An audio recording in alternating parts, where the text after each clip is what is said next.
Our first reading is from Buddhist teacher Thich Nhat Hanh. To look deeply into the suffering of those who have caused us to suffer is a miraculous gift. Thanks to our observation, we now know that the person is suffering. He may think that his suffering will be lessened if he can cause us to suffer. Once we are in touch with his suffering, our enmity and bitterness towards him will vanish, and we will long for him to suffer less. The spring water of the compassionate mind begins to flow, and we ourselves are the first to be cleansed by it. We feel cool and light, and we can smile. We do not need two people to bring about reconciliation. When we look deeply, we become reconciled with ourselves, and for us, the problem no longer exists. Sooner or later, the other will see our attitude and share in the freshness of the stream of love which is flowing naturally in our heart. And our second reading is from the Gospel of Luke. On one occasion, an expert in the law stood up to test Jesus. "Teacher," he asked, "what must I do to inherit eternal life?" "What is written in the law?" he replied. "How do you read it?" He answered, "Love the Lord your God with all your heart and with all your soul and with all your strength and with all your mind, and love your neighbor as yourself." "You have answered correctly," Jesus replied. "Do this and you will live." But he wanted to justify himself, so he asked Jesus, "And who is my neighbor?" In reply, Jesus said, "A man was going down from Jerusalem to Jericho when he was attacked by robbers. They stripped him of his clothes, beat him, and went away, leaving him half dead. A priest happened to be going down the same road, and when he saw the man, he passed by on the other side. So too a Levite, when he came to the place and saw him, passed by on the other side. But a Samaritan, as he traveled, came where the man was, and when he saw him, he took pity on him. He went to him and bandaged his wounds, pouring on oil and wine. Then he put the man on his own donkey, brought him to an inn, and took care of him. The next day he took out 2 denarii and gave them to the innkeeper. 'Look after him,' he said, 'and when I return, I will reimburse you for any extra expense you may have.' Which of these 3 do you think was a neighbor to the man who fell into the hands of the robbers?" The expert in the law replied, "The one who had mercy on him." Jesus told him, "Go and do likewise."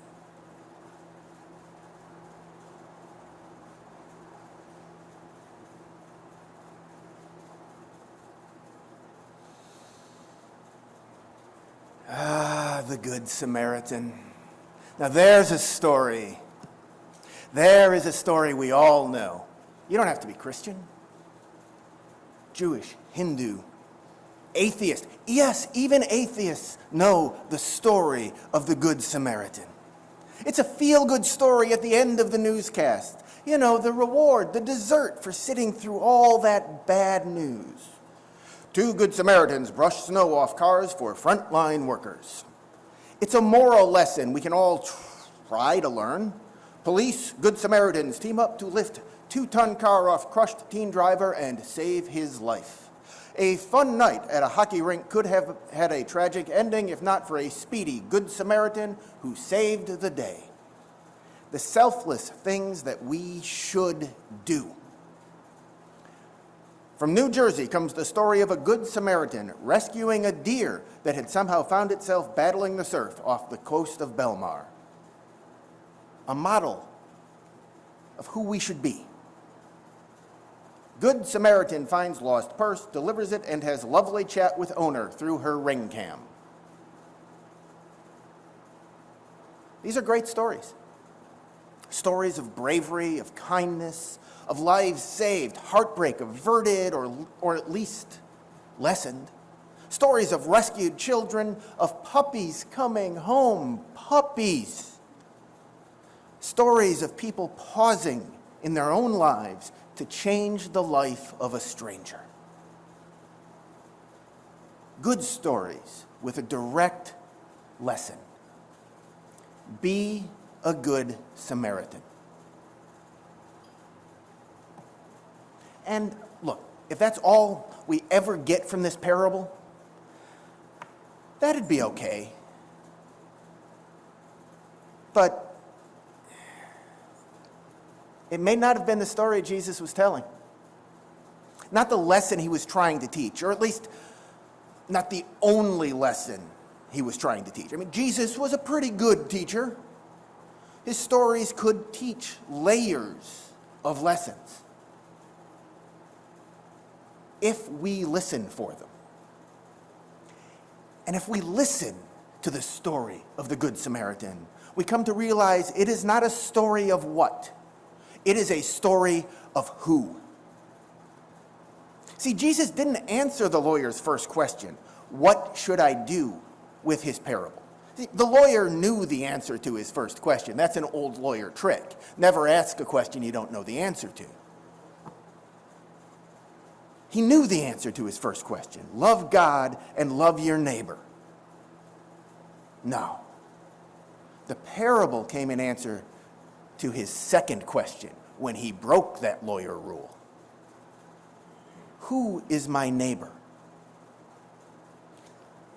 Or maybe what the parable is really an answer to is the question behind that question. Who isn't my neighbor? Who don't I have to love? We lawyers, we love our loopholes. But if we're honest with ourselves, isn't that a question we would all like an answer to sometimes? There is book banning going on all over this country for books that mention the question of race or queerness. There is a book banned because it's about banning books. There are laws dehumanizing trans and queer people introduced in nearly every state, passed in way too many of them. Police still, for the love of whatever God you do or don't believe in, killing black men. There is nonsense about childless cat ladies, as if it matters. So please, tell me, who isn't my neighbor? Now, most of us we're not Christian. We don't have to listen to Jesus' answer. But I think it's worth taking the time to think about what he said. Because Jesus did not give that lawyer and his audience the easy answer. He did not give the expected answer. And to understand just how unexpected his answer was, we need to understand who the Samaritans were to Jesus' audience. Now, sometimes they get talked about as outcasts in the Jewish community. But as one respected biblical scholar put it, that very much understates the case. The Samaritans were not merely outcasts to the first century Jews. They were enemies. Enemies to a great extent because though they each worshipped Yahweh, each held the idea of the covenant of God with God as sacred, they were each convinced in the core of their being that the other was expressing that worship in the wrong way, in a way that was profane. The differences were sincere, deeply felt, and sometimes violent. As John's gospel phrased it, Jews do not share things in common with Samaritans. This us versus them thing, we didn't make it up, folks. It's been around a while. And Jesus knew all that. He had just been reminded of it a day or two before. Yeah. When a Samaritan village refused him and his disciples hospitality because they were Jews, his disciples asked him, "Hey, Jesus, Lord, should we call down fire and burn their village to the ground?" Now, the gospel says Jesus turned and rebuked them. I picture him slowly just shaking his head and letting out a tired sigh. And so a few days later, his disciples in the audience, he answers the lawyer's question with the story of a Samaritan stopping by the side of the road to help a half-dead robbery victim, a Jew, treating his wounds, giving him a lift on his own donkey to the nearest inn, paying the innkeeper 2 days' wages, and promising more, if necessary, to take care of this man. And then he rides off into the sunset. And Jesus answers the lawyer's question with a question. Who was a neighbor to the man who was attacked? The one who helped him, comes the answer. Not what, but who. Not be the Good Samaritan, but see the Good Samaritan. Recognize the Good Samaritan. See in this Samaritan, this enemy, this man who holds ideas and values that offend your own. See him as neighbor, as capable of love, as worthy of love, as fellow human traveler. That moment of seeing is the heart of this parable. Every English version of the parable I've read says the Samaritan felt pity for the robbery victim. But the original Greek word also maybe translates better, as deep compassion. Compassion. To feel with. Because compassion doesn't just run one way. The Samaritan extends it. And the man accepts it from this enemy. In that acceptance, that sharing of his vulnerability, the man returns compassion for compassion. In a moment, a spark of spiritual alchemy that might, my friends, be the only thing that can save us all. He sees the Good Samaritan. Now, look, Jesus might like us all to do good deeds like the Good Samaritan did. He didn't tell us not to. But with the parable, he wasn't teaching his audience. He was not teaching his disciples, who he had rebuked just days before, to be the Samaritan. He was teaching them, trying to teach them to be the man who could see the Good Samaritan as neighbor. And this was a shocking idea. I find it interesting that the lawyer, when asked who was the better neighbor, didn't say the Samaritan. I mean, that's a simpler, shorter answer than the one who helped him. I wonder if in that moment, he just may not have been ready to take that step to say the words, the Samaritan. It takes time to change our mind. Even more time to change our hearts. Yeah, this was a jarringly uncomfortable idea then. And it still is.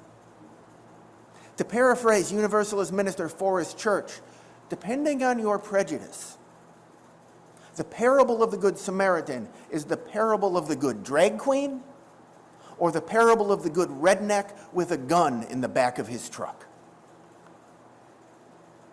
But I think the parable calls us to look even further past, or maybe more deeply into, our prejudices than Reverend Church was saying. This is not a parable of the good drag queen or the good gun-toting redneck. It is not the story of the Good Samaritan.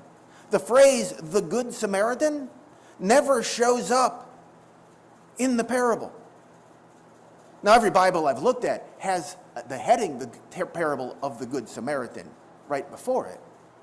But we added that. By labeling it the story of the Good Samaritan, we set boundaries around this story that made it a more palatable parable. We made it the story of that one guy who did that one good thing that one time. We made it about what he did, not who he was, and so it isn't about who we are. And so 2,000 years later, we tell feel-good news stories about so-called Good Samaritans who rescue dogs and return lost wallets. And they are good stories. I love those stories. But they let us dance around the hard answer to Jesus' question. Being a Good Samaritan is nice. I'm not standing here telling you not to do that. But the harder question is, will we see the Good Samaritan? And the real question is not will we see the Good Samaritan, but will we see the Samaritan? Will we see all the Samaritans in their complex mess of good, bad, confused, fearful, and hopeful? Now, I've used a popular Bible story to ask this question this morning, but it is not a Christian question. It is a human question. It is in the compassion of Thich Nhat Hanh's invitation to understand that to look deeply into the suffering of those who have caused us to suffer is a miraculous gift. That thanks to our observation, we can now understand that the person is suffering. That he may think his suffering will be lessened if he causes us to suffer. And when we are in touch with that, our enmity and our bitterness toward him will vanish, and we will long for him to suffer less. And it is in the Quran's proclamation that wheresoever you turn, there is the face of God. Now, most of us, maybe we don't believe in God. May not believe Jesus was the Son of God. But we know that wherever we turn, we confront the face of creation, of our fellow humanity, like them or not, in all our messy, irritating, fearful, and wonderful glory.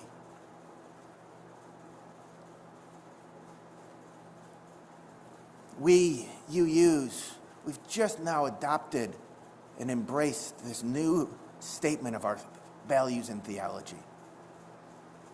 A theology that is centered in what we call a spiritual discipline of love. We don't know what that means yet. We're still trying to figure out what it means, what it looks like to practice to live a love that is not, as James Baldwin wrote, infantile in the sense of being made happy, but tough and universal in the sense of quest and daring and growth.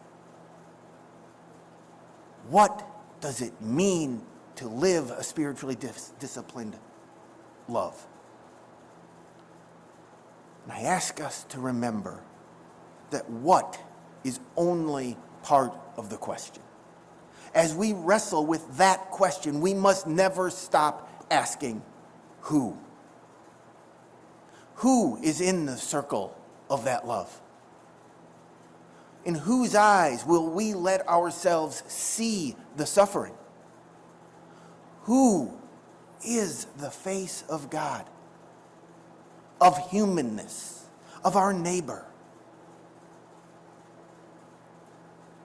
Brave, gentle, strong and kind, says the little girl, to one another and all living things.